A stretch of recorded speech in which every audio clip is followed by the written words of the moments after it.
여러분 일학습 확인 학습 자료라고 되어 있는데 저는 이제 기초 자료라고 말을 하겠습니다. 오늘 여러분과 제가 처음 나눌 이야기가 여러분 그냥 법이라고 하는 것 자체를 전혀 모르시는 분이다. 작년에 공부를 하셨거나 지난해 하셨거나 하셨더라도 저에 비해서는 많이 하신 분이 아니시죠. 그러니까 법을 전혀 모르신다. 이렇게 생각을 한 상태에서 우리가 법이라는 이야기하고 법률 관계라는 이야기부터 생각을 좀 해보겠어요. 이 말은 무슨 뜻이냐면은 우리가 법률 공부를 하다 보면은 처음에 법을 모르는 상태에서 쉽게 풀던 문제를요, 법을 배우고 나니까 못 푸는 경우가 있습니다. 우승 현상인데, 지금 여러분 전혀 법을 모르신 분에게 여러분 중개자 시험 문제를 딱 드리면은 7개를 맞추십니다. 전혀 모르는 상태에서 7개를 맞춰요. 상식으로 풀었는데. 그런데 한 공부를 하고 7월 달쯤 지나서 똑같은 문제를 드리면은 3개도 못 맞춥니다. 같은 분이 3개를 못 맞춘다는 겁니다. 왜냐하면은 법이라는 개념을 잘 모르는 상태에서 법을 외우다 보니까 머리가 굳어져 버리는 겁니다. 그래서 현실의 문제하고 부딪혔을 때 이걸 잘 풀어내지를 못하는 거예요. 그래서 오늘 첫 시간에는 우리가 법에 대한 이야기를 먼저, 법이라는 건 왜 생겼고 왜 법이라는 것이 우리가 필요하고 법에 대해 있어서 어떻게 접근을 해볼 것인가, 그 부분을 이제 이야기를 해보는 겁니다. 여기에 흔히 말해서 생활 가운데 관계의 망이다 이런 이야기를 썼는데, 그리고 ABC에서 3가지의 사안들을 한번 생각을 했어요. 근데 이걸 이제 보기 전에 이것부터 이야기해 봅시다.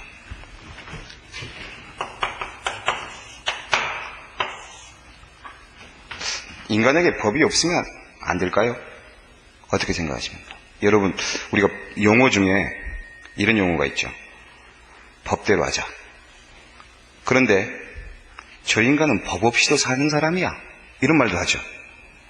그리고 어떨 때 보면은 이따위 법이 다 있냐, 이런 말도 하지 않습니까? 똑같은 법이라는 용어를 쓰는데 우리는 그때마다 법의 용어들이 다른 뉘앙스를 갖고 있어요. 예컨대 이렇게요, 법대로 하자 이런 단어를 쓸 때와, 그리고 법 없이 산다 이런 단어를 쓸 때, 또 이따위 법이 있냐 이렇게요.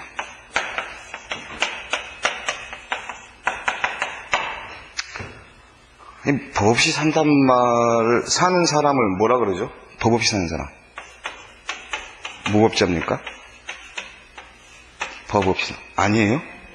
또 그것도 이상하네. 이거 법 없이 사는 사람이잖아요. 또 뉘앙스가 또 틀리네요. 예. 여기서 말하는 이 법의 뉘앙스들이 조금씩 다릅니다. 여기서 법대로 하자라고 말을 할 때 법은 나를 지켜준다고 생각하고 있기 때문에 그렇습니다. 그럴 때는 법대로 하자. 무엇인가 잘못됐으면 법대로, 원칙과 규칙대로 하자. 그래서 이때의 법은 보호받는다는 느낌을 갖죠. 보호의 느낌도 갖고 질서의 느낌도 같습니다. 근데 법 없이 산 사람이다라는 표현은요, 이때 이 법은요, 우리를 귀찮게 한다든가 우리를 힘들게 하는 그 법을 말하는 겁니다. 그런 법을 알지 못해도 자연의 이치대로 살아가는 사람이다라는 뜻입니다. 그럴 때 이 법이라고 하는 것은 인간이 만든 법이고, 인간의 법, 이것은 불완전성을 이야기하죠.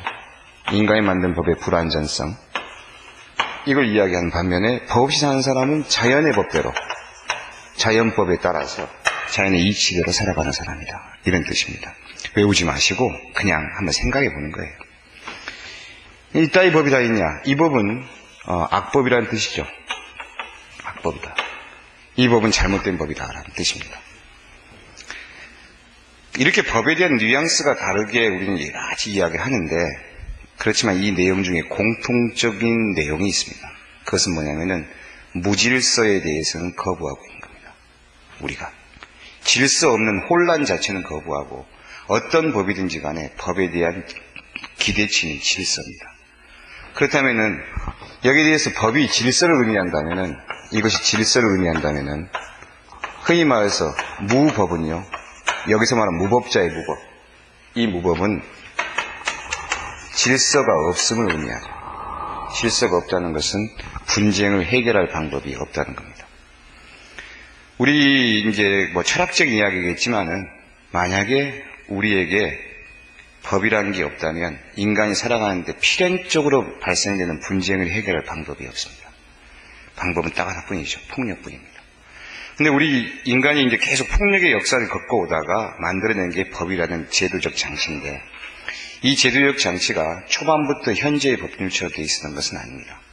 초반에는 폭력의 형태를 법의 형태로 만들어서 강력한 힘을 가진 사람이 자기의 힘을 효율적으로 쓰기 위해서 법이라는 걸 만들었고 그것이 이제 19세기 아니 18세기 16세기 소위 말해서 유럽 사회에서는 그 폭력 사회가 진행이 되는 과정에 전쟁도 겪고 하는 과정 중에 인간이 존엄하다는 것을 어떤 철학자로부터 나오기 시작을 했습니다. 여러분 존엄하십니까? 스스로 어떻게 생각하십니까? 존엄하시냐고요? 추상적인 개념입니다. 과연 내가 존엄한가? 존엄한데 내가 이따위 대접을 받아?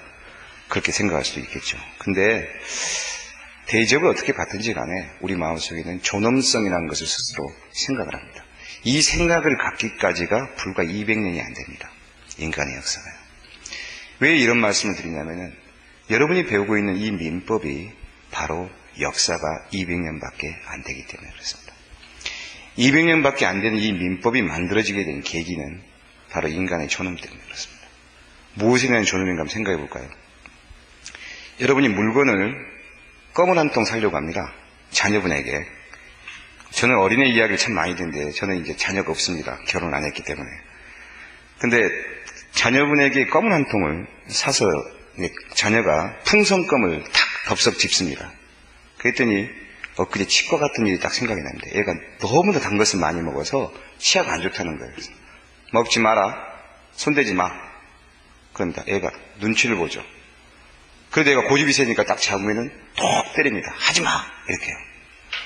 그래서 전혀 설탕이 없는 그러한 과자를 입에다가 물려줍니다. 자, 그 아이는 어떤 행동을 보이죠?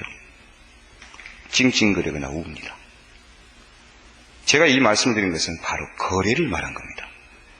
아무리 어린애지만 내가 원하는 것을 짚고 내가 원하는 대로 할 수 없다면 존엄성 자체를 바로 파괴시킵니다. 제가 어린아이 말을 드렸지만은 우리 개개인에게 만약에 국가가 이러이러한 것들을 하지 마라. 그러한 법들이 대다수가 많다면 여러분들은 질식감을 느끼는 겁니다. 이것도 못하게 저것도 못하게. 그렇다면요. 민법은 어떨까요? 못하게 하는 게 많을까요? 하게 하는 게 많을까요?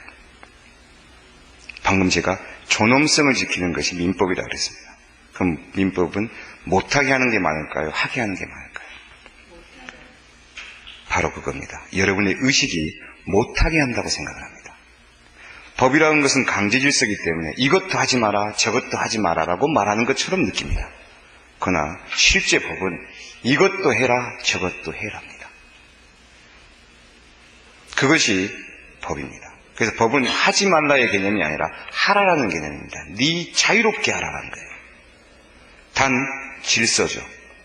자유롭게 하되 타인도 자유롭게 해야 되니까 타인과 너와 나 사이에 자유로운 것이 충돌을 일으킬 때 조정하겠다. 그것이 법 질서입니다. 우리가 흔히 이제 법을 공부할 때 하지 말라는 개념을 갖고 시작을 하면은 외워야 할 것처럼 보이지만 하라라는 개념을 갖고 시작하면은 외워야 할 것이 별로 없고 일단 이해하고 그렇지만 타인과의 충돌 사이에서 내가 좀 지켜줘야 될 게 뭔가 그걸 생각하는 관점이 달라지는 겁니다. 그래서 법이라고 하는 특히 우리 민법은 거래 질서에 대해서 최소한의 규칙만을 정하고 있는 겁니다. 법에서 정하고 있지 않는 것은 무조건 마음대로 하면 됩니다. 이걸 어려운 글자로 사적 자치라고 합니다. 사적 자치. 스스로 일은 알아서 하게끔 두는 것. 이게 민법이 갖고 있는 기본 원리가 되는 겁니다. 그렇기 때문에 여러분이 우리 이제 민법 조문회가 1114조라는 조문을 두고 있는데 이 조문의 내용의 거의 대다수가 지켜도 그만 안 지켜도 그만입니다. 아시겠어요? 이걸 가르쳐서 임의규정이라고 부르는 겁니다. 반드시 해라는 것이 아니라 지켜도 그만 안 지켜도 그만. 그 뜻이 뭐냐? 법 규정 이전에 사람들끼리 합의 보고 우리 이렇게 합시다 라고 합의를 봐버리면 법 규정은 들어가지를 않는 것이 원칙입니다. 아시겠죠? 그래서 그 합의가 없을 때, 합의가 있다고 생각했는데 서로 합의의 내용이 다를 때, 다르다고 해서 싸울 때, 분쟁이 벌어졌을 때 그걸 조정하기 위해서 일정한 기준을 잡아주는 것, 이것이 바로 민법입니다.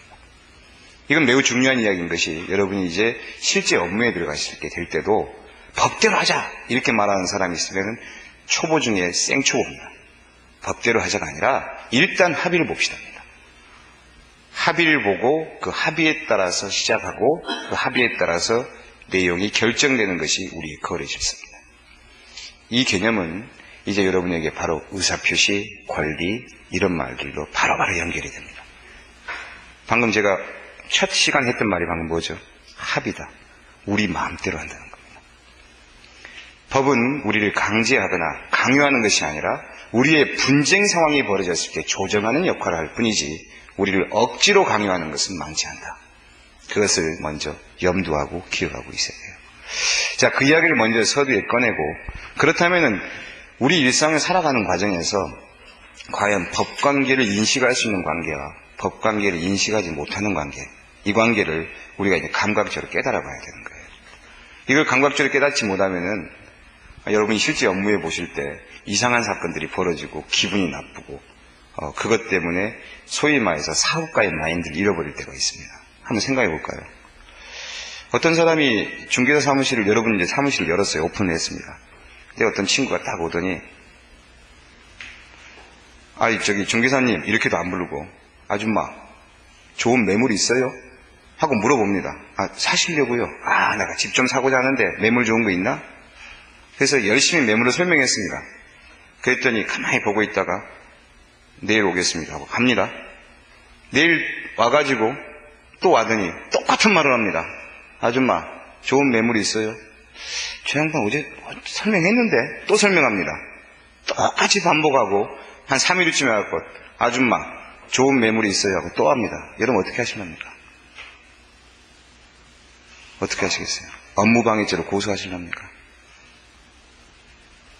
여러분 마음속에 드는 것은 고소 개념보다 저 인간 왔다 소금 뿌려라 그 말밖에 생각이 안 납니다. 바로 이런 것들이 내 마음속에 들어있는 법률 감정인지 호의적 소위 말해서 법률 감정이 아닌지에 대한 예리한 구별이 필요합니다. 나중에 업무를 보실 때. 그렇지만 상황이 달라져서 이 사람이 매수인처럼 와가지고 매도인과 모든 계약 관계를 다 맺어놓고 느닷없이 아무 일도 안 한다. 그럴 때 이제 손해 부분의 문제, 책임의 문제 이런 것들이 여러분에게 툭 떨어지고 여러분이 이걸 어떻게 했으면 좋겠냐는 겁이 더럭 나고 내가 저 인간한테 손해배상을 받아내려면 어떻게 해야 되느냐 이런 감정들이 생기게 되는 거예요. 이런 과정을 법률관계라고 부르는 겁니다. 그래서 우리 일상에서 벌어지는 여러 가지 과정에서 법률관계가 벌어지는 것을 찾아낼 때 여러분이 민법 총칙이나 우리 법을 배울 때 이게 법적인 관계에서 생각되는 소위 말해서 권리, 의무 이런 것들에 대해서 우리가 염두를 좀 해보는 거예요. 그래서 첫 시간에 여러분에게 이제 법률관계에 대한 이야기를 좀 보겠습니다. 첫 번째 내용을 보니까 A, B, C라는 것이 있는데 이제 그 첫 번째 사안에서 A에 관한 사항을 한번 읽어보겠습니다. 갑과 을은 여행 동호회에서 5년 이상 활동을 했다. 그리고 친분을 쌓은 사이인데 2009년 가을에 갑은 설악산 여행과 동해안 일주를 계획하면서 을에게 이를 제안하였고 을은 이를 흔쾌히 수락하여 여행용 자동차를 준비하겠다고 하였다. 이렇게 했습니다. 보니까 첫 번째 사안에 보면은 여행에 대한 이야기가 나옵니다. 흔히 여행에 대해서 이야기를 하면서 갑이라는 사람이 여행을 가자고 제안을 하죠. 제안을 합니다. 그랬더니 을이라는 사람이 여기에 대해서 승낙을 하죠. 그래놓고 나서 캠핑카를 빌리겠다고 이야기를 합니다. 캠핑카를 준비하겠다. 국면에서 보면은 첫 번째 이 내용에서 보면은 우리가 그냥 법을 배우지 않아도 이들 사이에 약속이 있다는 것은 알고 있죠. 알게 됩니다. 그런데 법률적 문제가 벌어졌을 때는 분쟁이 발생했을 때예요.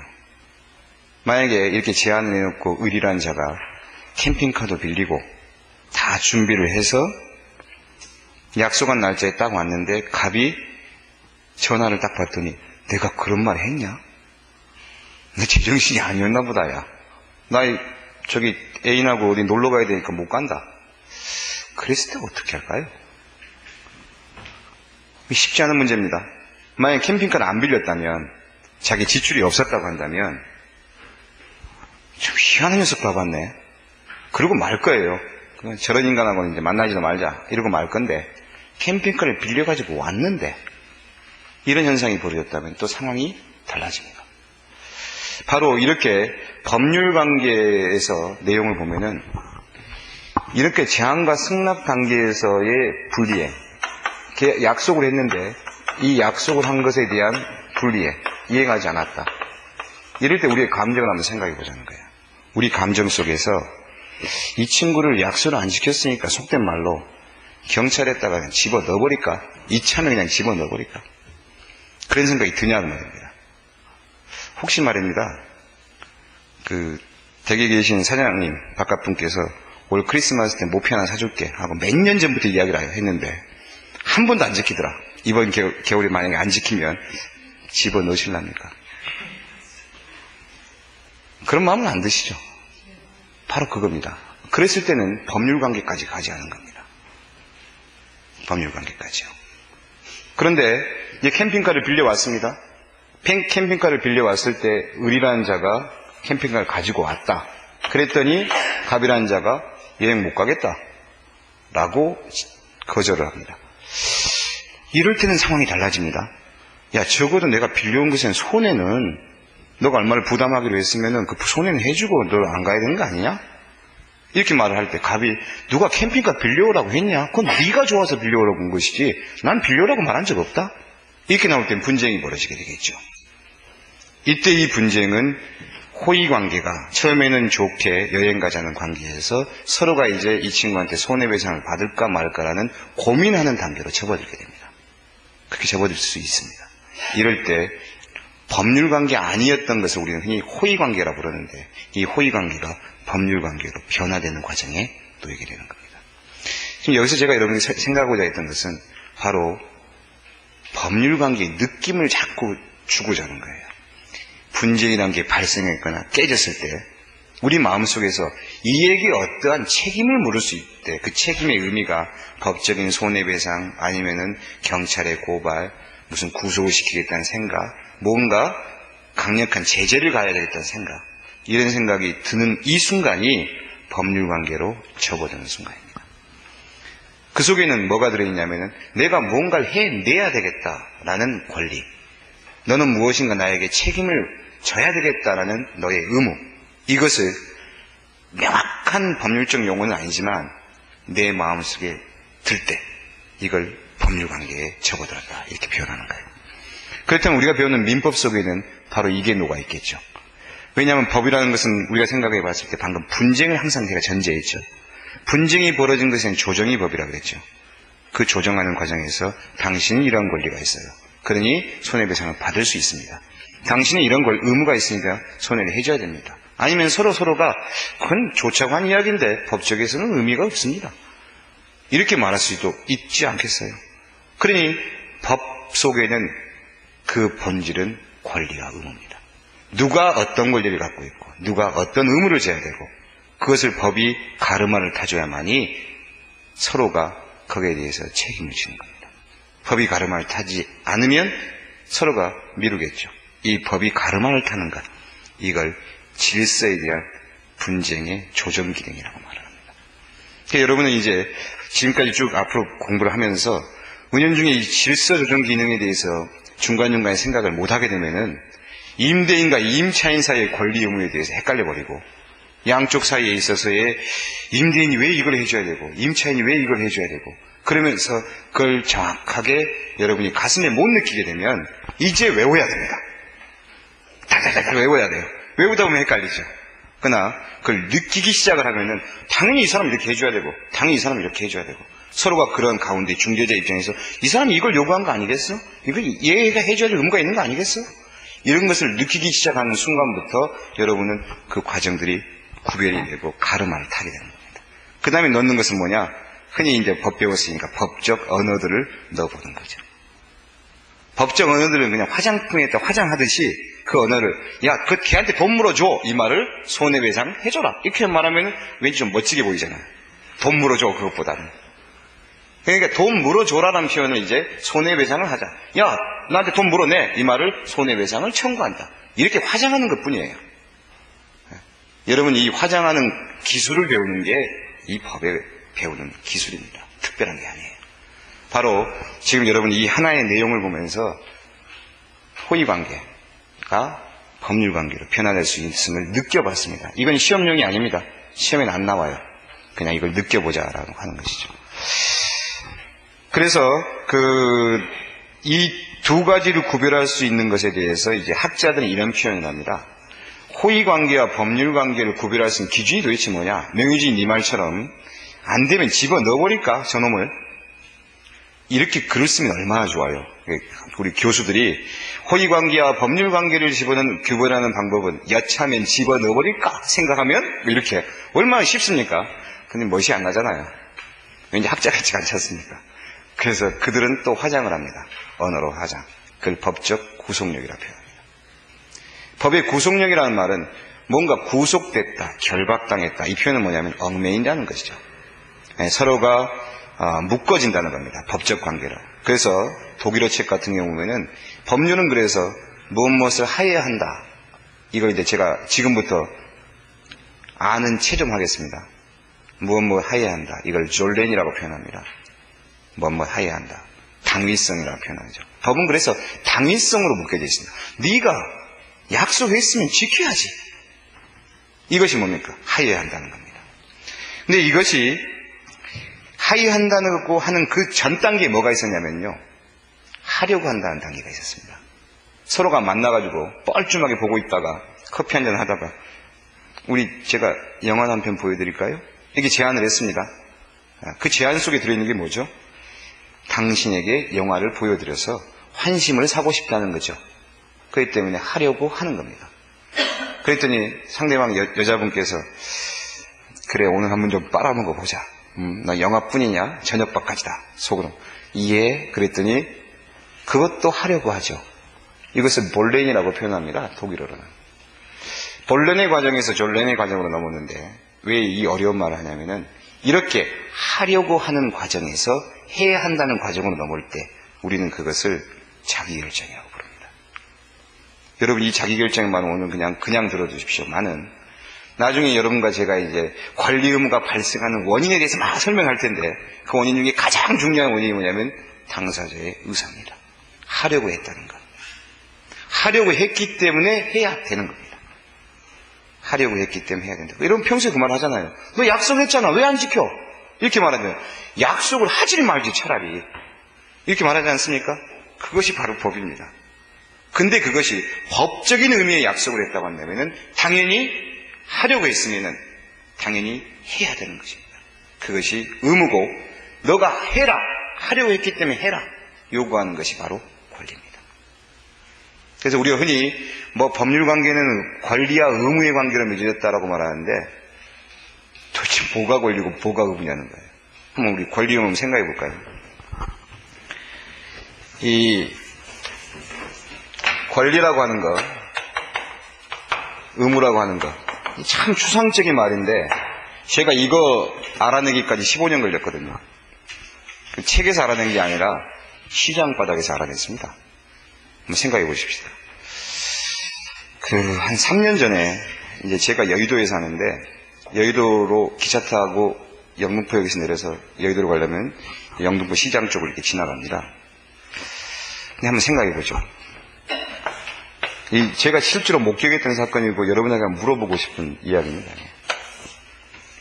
이 영등포 시장 사거리인데요. 영등포 가끔 가보셨죠? 굉장히 복잡한 곳입니다.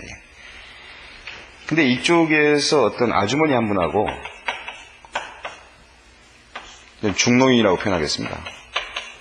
한 70은 못 됐고 이분도 한 60 되어서는 되고 제가 보기에 이분은 조금 더 들어 보이신 분인데 이건 남자분이고요. 여자분입니다. 두 분이 이제 남녀가 싸우면 누가 이기죠? 여자가 이기죠. 남자는 절대로 못 이깁니다. 왜요? 여자는 중요한 정신이 있죠. 무대뽀 정신이. 일단 팔 걷어 붙이면 세상에 무서울 게 없죠. 특히 아줌마는 무서울 게 없습니다. 둘이 이제 속된 말로 싸움이 벌어집니다. 지나가는데 제가 언뜻 들었던 이야기를 갖고 이야기를 하는 겁니다. 이 아주머니가 이렇게 말합니다. 처음에는 당신이, 이 당신 한마디는 비어로, 여보 당신한테 그 당신 말고 비어로. 두 번째는 네가 무슨 권리로 나보고 여기서 나가라고 하는데 이렇게 말합니다. 저 이렇게 쳐다보니까 노점을 하시는 겁니다. 노점이요. 노점을 하고 있는데 이제 싸운 거죠. 그랬더니 이분이 야 이거 사 비어를 섞어가면서 걸리적거리게 말이야 이 길에서 나가 이렇게 이야기를 합니다. 그랬더니 도대체 네가 뭔데 무슨 권리로 나보고 나가라고 하는데 이렇게 말합니다. 그랬더니 이 사람이 약간 주춤합니다. 왜요? 완장을 안 찼잖아요. 완장을 찬 단속반원 같은 권리가 뭐 있는 것처럼 보이는데 완장을 안 찼어요. 그러니까 주춤하더니 이 인간은 나도 권리가 있어 하고 탁 말하더라고요. 뭔 권리인데? 그러는데 뭔 권리가 있을까요? 권리가 있는데. 예? 아, 이거 장사하는 사람 아니에요. 그냥 걸어가는 분입니다. 통행의 권리. 그렇습니까? 그럼 장사판 벌린다고 통행 못합니까? 못해요. 길 막고 있는 것도 아니고. 복잡하니까 행복하게 걸을 권리? 그렇죠. 우리 헌법에서 가장 중요하게 다루고 있는 권리 중에 하나가 행복 추구권입니다. 여러분 행복을 추구할 권리가 있습니다. 그렇기 때문에 여기 왔고 명의진이가 강의를 아주 지저분하게 하는 기분이 나쁜 이유가 행복을 침해 나갔기 때문인 겁니다. 자, 그리고 행복 추구권이 있고 통행권이 있습니다. 그래서 이 사람이 통행권이 있다고 주장을 합니다. 지금 말씀 잘하셨습니다. 그냥 나도 자유롭게 다닐 권리가 있다는 거죠. 네 같은 것들 때문에 내가 이렇게 피해 다녀야 되잖아 하면서 통행권을 주장합니다. 그랬더니 이 사람도 말합니다. 나도 권리가 있다는 거예요. 불법 노점인데 무슨 권리가 있어요? 권리 있습니까? 어떻게 생각하십니까? 예. 아, 먹고 살 권리? 어떻게 해요? 먹고 살 권리가 있습니까? 불법이면은 굶어 죽어야 됩니까? 하면 안 될 것 같다. 예, 그럴 수도 있겠죠. 그렇죠. 이 사람은 생존권을 주장합니다. 내가 오죽했으면 길바닥에 장사하겠냐? 나도 먹고 살아야 되지 않느냐? 하고 생존권을 주장합니다. 이 사람은요, 불법이니까 안 된다고 말합니다. 근데 왜 싸워요? 도망가야지. 불법을 주장하면. 서로가 분명히 권리를 주장하고 있습니다. 근데 이 권리의 주장의 대상이 좀 다르지 않습니까? 서로가 서로 해야 될 말은 아닌 것 같죠? 이 지나가는 아저씨는요, 뭐 얘들을 단속을 안 해가지고 왜 행복 추구권이 내가 망가졌으면은 단속을 요구를 정부에다가 해야죠. 나 행복 추구권을 보장하라고. 만약 이 사람이 그 단속의 요구를 받아서 생존의 위협을 당하면 피켓이라도 들어야죠. 생존을 보장하라고. 그건 그들이 국민이 국가에 대해서 갖고 있는 권리입니다. 그걸 해줘야 될 것은, 의무가 있는 것은 국가겠죠. 서로가 권리는 갖고 있대 서로가 서로에게 주장하는 것은 아니죠. 보이십니까? 근데 그 싸우는 건데 싸우면 해결이 안 되죠. 그러면. 그렇지만 그들 사이에서의 권리 주장이 서로가 서로에게 납득이 된다면 어떤 걸까요?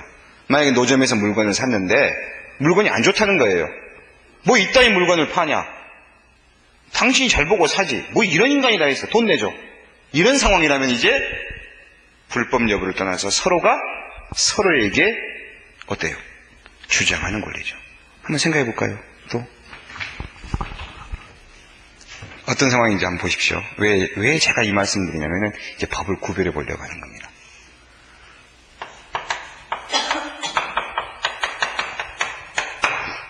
포장마차는 말이 없죠. 예, 포장마차는 말이 없습니다. 이 포장마차 중에서 제가 말씀드리고 싶은 것은 소주 마시고 꼼장어 먹고 하는 그 포장마차예요. 오뎅이나 떡볶이 먹는 것 말고. 이 포장마차가 적법한 포장마차를 뭐라 부르죠? 적법 포장마차. 실내 포장마차?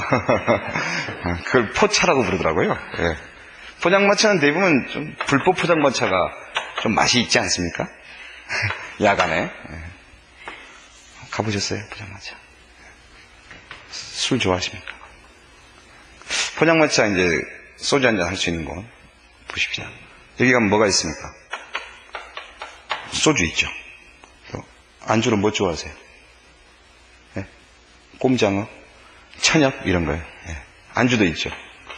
저녁에 혹시 데이트하시거나 연애하실 때 가보셨다면은 혼자 술 한잔 먹고 이곳에 참 애완이 많아요. 뭐 애인하고 헤어져가지고 뒤집어 술 한잔 먹고 자는 사람도 있고 우는 사람도 있고 자는 사람도 있죠. 자다가 벌떡 일어나는 사람이에요. 자는 자도 있습니다. 만약에 이제 이 주인이 갑인데 의리란 친구가 애인하고 헤어져가지고 술 한잔 먹고 싶어서 포장마차에 들어가서 소주를 못 먹는 소주를 한 3병 마시고 안주도 이것저것 골라서 먹고 그러다가 이제 엎드려 잤습니다. 자고 딱 일어나서 보니까 호주머니 돈이 없어요. 근데 보니까 불법 포장마차죠. 그러니까 이 친구는 원래 법을 잘 지키는 친구입니다. 그래서 딱 아줌마 허가 받았어? 당연히 안 받았죠. 나는 허가를 받지 못한 불법을 저지르는 사람에게 협조해 줄 수 없어. 그러니까 나한테 돈 못 주고 나갈 거야. 안 줘. 그럼 어떻게 할까요? 가면 어떻게 해야 됩니까? 빨리 도망가야 돼요? 받아내야 된다고요? 불법을 저질렀는데 받지 말아야 돼요? 먹지 말아야지. 불법 포장이니까. 아직 일단 먹었잖아. 먹고 이제 돈 안 주고 어때요? 그 돈 줘야 돼요?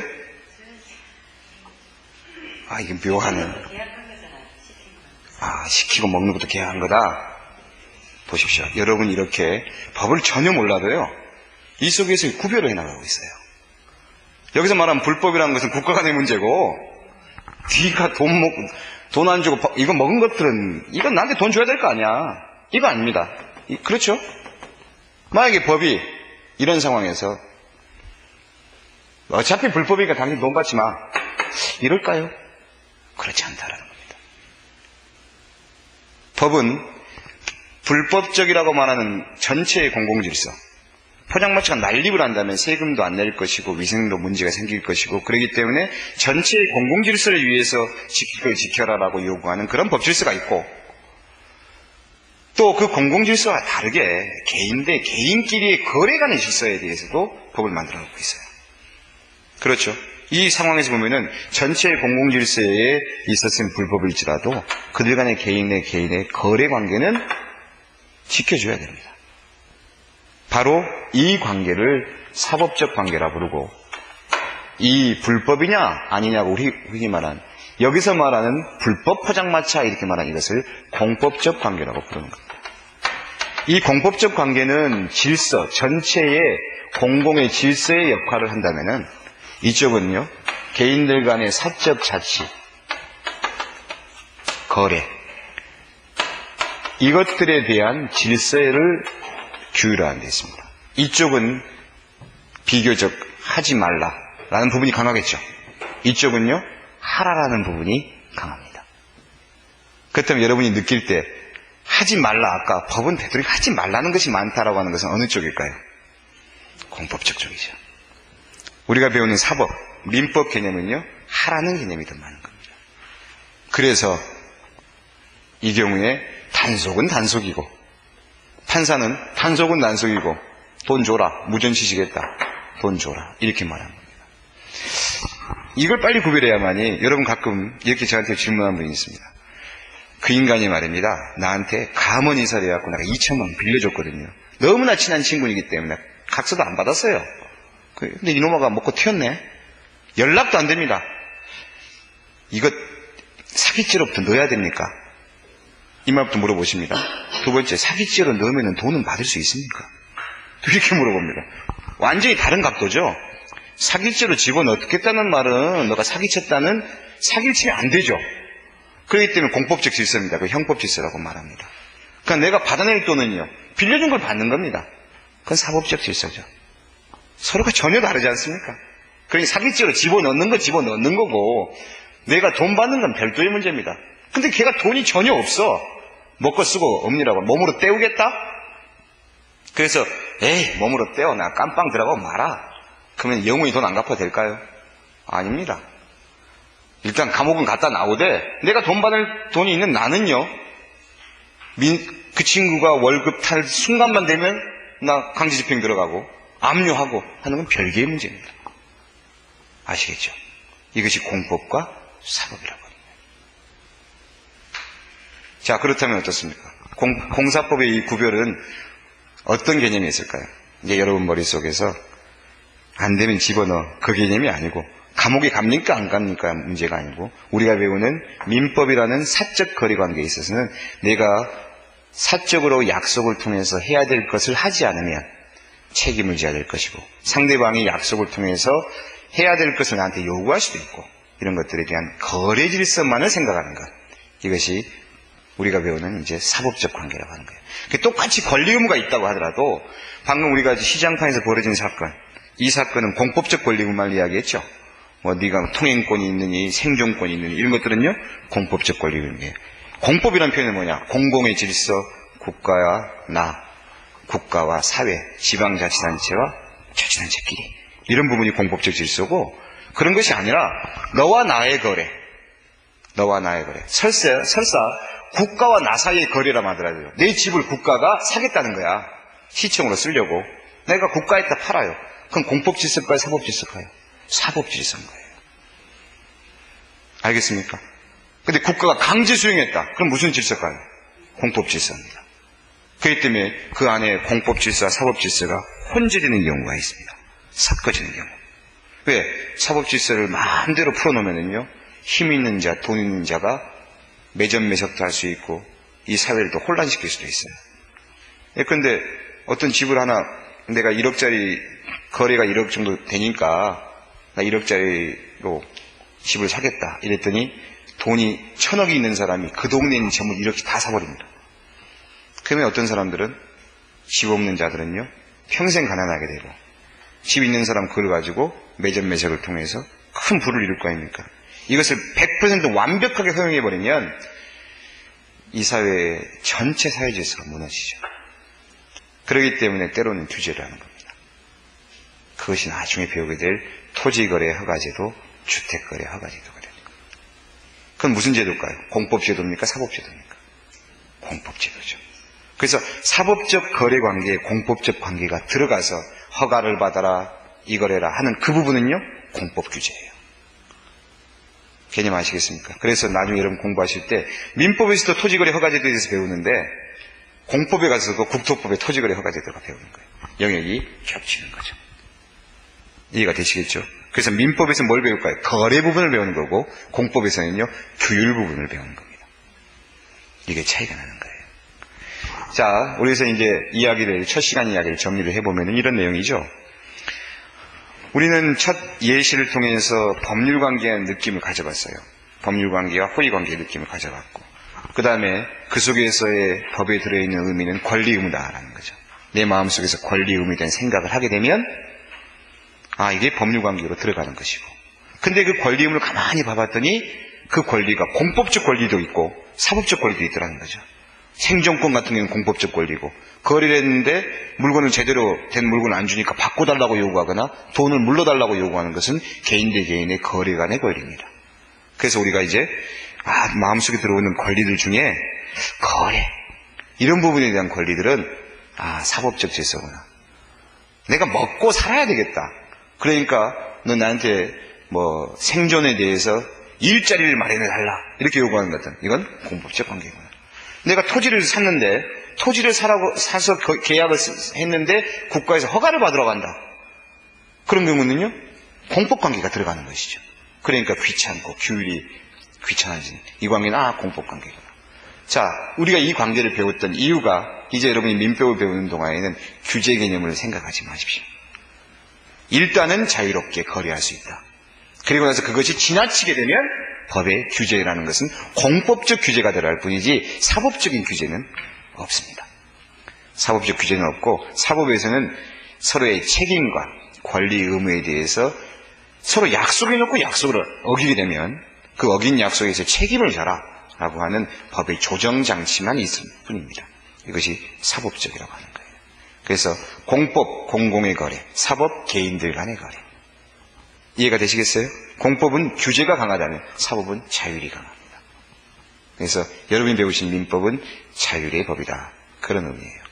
자, 그렇다면 여러분이 이제 두 번째 그 내용을 보십시다. 두 번째 내용에 보시면 BC를 통해서 제가 이제 오늘 두 번째 강의하고 연결을 시킬 거니까 두 번째 B와 C의 사안 한번 보는 거예요. 자동차로 동해안 여행을 하면서 갑이 마침 사업상 자신이 소유하고 있는 경기도 양평의 토지 200여 평을 매도하고자 하는 의사를 넌지시 보였다. 밑줄 한번 쳐볼까요? 넌지시 보였다. 그 한번 밑줄 한번 그어봅시다. 넌지시 보인다. 마침 전원주택을 지을 토지를 알아보던 을이 매수하고 싶다고 강력하게 제안을 하고, 이제 강력하게 제안했단 말을 한번 밑줄 그어봅시다. 그리고 갑은 이를 승낙하고 토지 매매가는 한 달 후에 만나 당시 시세로 결정하자고 합의하였다. 이랬습니다. 합의란 말이 나오네요. 그 다음에 10번 내용도 한번 보십시다. 10번. 한 달 후에 갑과 을은 서로 약속했던 대로 경기도 양평 일대에 토지의 시세를 조사한 후 가격, 평균 가격을 산정하고 대금 2억 원으로 하는 계약서를 작성하고 갑으로부터 소유권 이전 서류를 등기 교부받아 등기 신청을 하였으나 당의 토지가 토지거래 허가구역 내에 소지하는 것이라 주무관청의 허가를 받지 못하여 소유권 이전 등기를 격려란 말은 받아왔다는 뜻이에요. 받아오지 못하게 되었다. 을이 갑에 대하여 대금의 반환을 구하였다. 이렇게 나와 있습니다. 이 10번은 이제 그 사법질서와 공법질서가 얽혀 들어가는 그런 부분에 대한 이야기를 보고 있는 건데, 이제 B번에 대한 내용에서 우리가 여러분에게 제가 질문을 하나 던질 겁니다. C번에 관한 내용은요, 사실은 질문을 던져야 되는데 우리가 풀어버렸어요, 방금. 그럼 풀어내는 내용을 정리를 한번 해보죠. B번 내용은 제가 이제 질문만 던지겠어요. 질문 던지고 조금 있다가 두 번째 시간 좀 쉬었다가 두 번째 시간 공부할 때 이걸 가지고 이런 생각을 한번 끄집어내볼 거예요. 갑이 여행을 하면서 이렇게 말했다는 거예요. 사업상 좀 돈이 필요한데 경기도 양평에 나 200평 땅 있는 거 알잖아. 왜 너 알지? 그랬더니 그럼 땅도 있었냐? 그렇게 말합니다. 그래서 야, 그거 좀 팔아야 되겠다. 야, 누가 좀 사실은 내가 전원주택 지어야 되는데 어쩔 수 없이 아깝지만 팔고 싶어. 이렇게 말합니다. 팔고 싶어. 특정에게 말하는 건 아니고 그냥 자기의 속내를 보이고 있습니다. 갑이 이렇게 팔고 싶다. 이렇게. 을에게 이제 그냥 말을 합니다. 말을 하고 있어요. 그랬더니 을이 이 말을 듣다가 이렇게 말합니다. 그래? 야, 그 땅 나한테 팔아라. 무조건 너 나한테 팔아야 돼. 다른 사람한테 팔지 말고 나한테 팔아. 라고 제안을 합니다. 강력하게 제안을 하죠, 지금. 강력한 제안을 하고 있습니다. 그랬더니 갑이 그래, 그럼 내가 너한테 팔지. 이렇게 승낙을 하네요. 그런데 가만히 보니까 평소 우리가 일상적으로 지금 생각하는 거래하고 조금 다르죠. 뭐가 다르냐면 가격, 얼마에 살지 얼마에 팔지에 대해서는 가격은 지금 이때 정하지를 않고 있습니다. 그냥 한 달 후에 시세로 하자. 시세로 하자. 이렇게만 말을 합니다. 평당 얼마에 할 것인지 2억이면 2억, 3억이면 3억 이렇게 말을 안 하고 한 달 후에 시세를 하자 이렇게 말을 합니다. 그렇다면 계약이 성립됐을까요? 이걸 보고자 하는 겁니다. 아니다. 일단 여러분의 대답에 공통된 대답 yes, no 중에 자 성립이 됐다. 손 한번 들어보십시오. 한 사람, 두 사람. 나머지는 아니다. 네. 그러면 지금 6분이시죠? 네. 2, 6. 그러면 다수결에 의해서 성립이 안 됐다. 일단 이걸 찍어보겠습니다. 그리고 과연 성립이 됐는가 안 됐는가 생각을 해보죠. 생각을 해보고 여러분이 이제 두 번째 시간을 맞이할 건데 세 번째 내용은 우리가 공부를 한 부분이니까 방금 우리 이야기를 한 부분이니까 정리를 해보십시다. 세 번째 내용 보니까 그 10번 내용은 이제 시세 조사한 결과에 따라서 뭐 평균가격을 산정을 하고 대금 2억 원 하는 계약서를 작성을 하고 그 가부로부터 소유권 이전 등기의 서류를 교부받아 등기 신청을 하려고 했지만은 토지거래허가구역 내에서 존재하는 토지라서 허가를 못 받았다는 것이죠. 허가를 못 받았기 때문에 그냥 갑이 을이 갑에게 야 허가 못 받은 이런 땅을 나한테 팔아? 야 돈 돌어줘. 지금 이렇게 이야기하고 있다는 겁니다. 바로 이 대목에서 공법관계 이 10번 내용은 사법적인 갑과 을 사이에서의 사법적 거래인 계약이라고 하는 것은 여기 때는 계약했다는 게 보이죠. 계약서 쓰고 2억 만들었고 했으니까 여러분 이견 없이 계약을 했는데 또 갑도 자기 나름대로의 서류를 만들어줬고 얘는 돈 줬고 그래가지고 서류를 제공을 했는데 이 안에 국가의 규제가 들어가더라는 거죠. 뭘 받으라? 허가를 받으라. 이런 규제가 들어갑니다. 이 규제 때문에 얘가 소유권을 지금 등기를 가져오지 못하게 됐습니다. 바로 물론 이것이 앞으로 여러분이 시험 공부를 하게 될 때는 본격적인 공부를 할 때는 토지거래 허가 제도에 대한 여러 가지의 내용을 배울 겁니다. 그때 배울 때는 소위 말해서 허가의 의미가 뭔지 이것이 허가인지 인가인지도 배울 것이고 허가를 받지 못했을 때의 법적인 효과가 어떻게 되는 것인지에서 배우겠지만 오늘 그걸 설명하고자 하는 건 아닙니다. 그 어려운 말이니까 설명하고자 하는 것이 아니라 제가 오늘 보고자 하는 것은 바로 이거예요. 이 사법적 거래 관계의 거래에 대해서 공법적 규율이 국가가 하는 게 공법이겠죠. 이 공법적 규제가 개입되는 이유가 있다는 겁니다. 개입의 이유.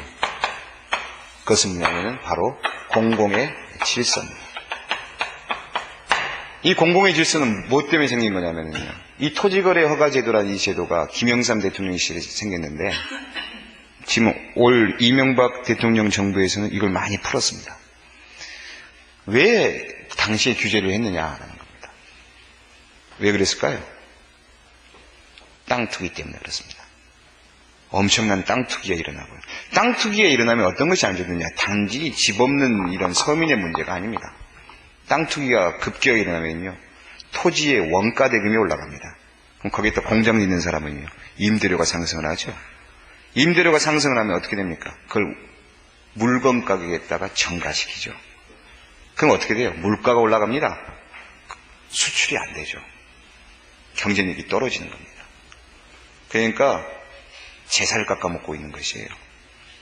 기업이 비업무용 토지를 사서 자기 자산 가치를 높이려고 비업무용 토지를 사서 땅 투기를 하기 시작하게 되면 결국은 전 국가적으로 본다면 자기사를 깎아먹는 겁니다.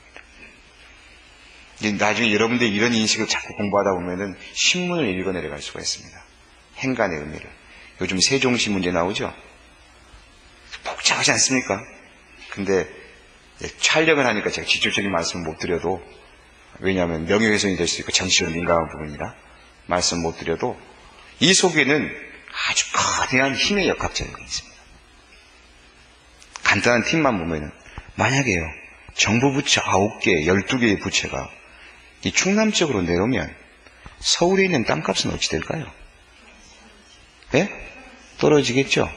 여러분이 서울의 강남에 살고 있는 분이라면 어떻게 하시겠습니까? 절대 반대죠?